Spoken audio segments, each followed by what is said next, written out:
You see, God is like the sun. You cannot look at it, but without it you can't look at anything else. That's what Chesterton said. God is like the sun, you can't look at it, but without it you can't look at anything else. He said to the modern skeptic, his God is like the moon, completely scrutable and studyable under a telescope. He said maybe that's why the moon is the patron body of all lunatics.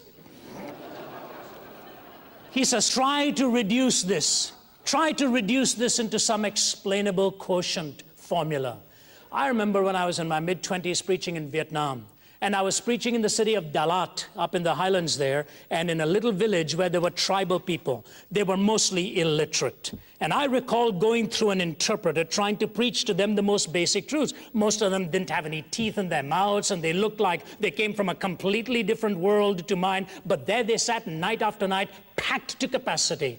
And I was talking about creation one day, and I gave them this simple little illustration. I'm sure you're familiar with it.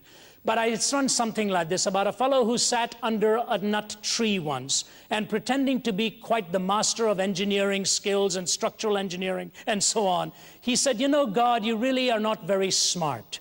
When I think of the way you've made this world, a huge tree holding little nuts and a small plant holding huge watermelons, it just doesn't add up. A big tree, small nuts, small plant, huge watermelon. And as he waxed eloquent against God's inability to do things reasonably, suddenly a little nut fell and hit him on his head, and he said, thank God that wasn't a watermelon.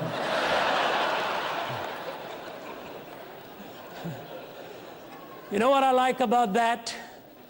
A group of villagers can sit there and laugh meaningfully because they do not have the same problem we do, where we have educated ourselves into imbecility.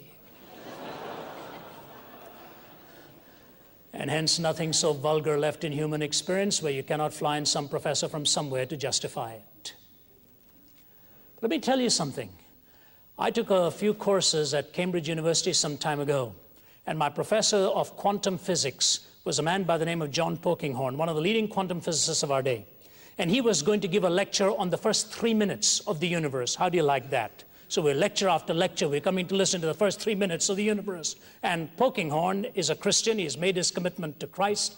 And I'll never forget him. The English have a fascinating way of lecturing. Most of them don't look at you. They look out of the window while you're sitting out there. And so here John Polkinghorne is waxing eloquent, walking around, parading up and down the room, and he talks about this in his book, One World Two. He said this to this class here.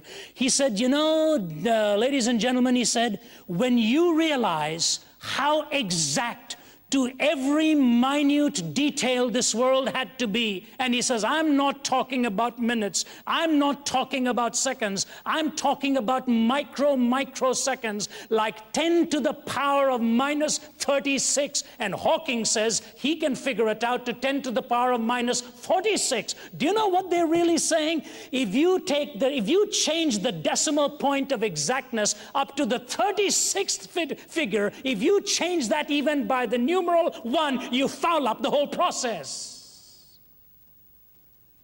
That's how fine-tuned this needed to be. And Polkinghorne went on to say, just one thing, the expansion and contraction precision of the universe in the early moments had to be so exact to the microsecond category, and the margin of error so small, says he, that it would be like taking aim at a 1 square inch object at the other end of the universe 20 billion light years away and hitting it bullseye. And we have people telling us, it's just there. Says Russell, it happened. It's just there. Oh my, oh my.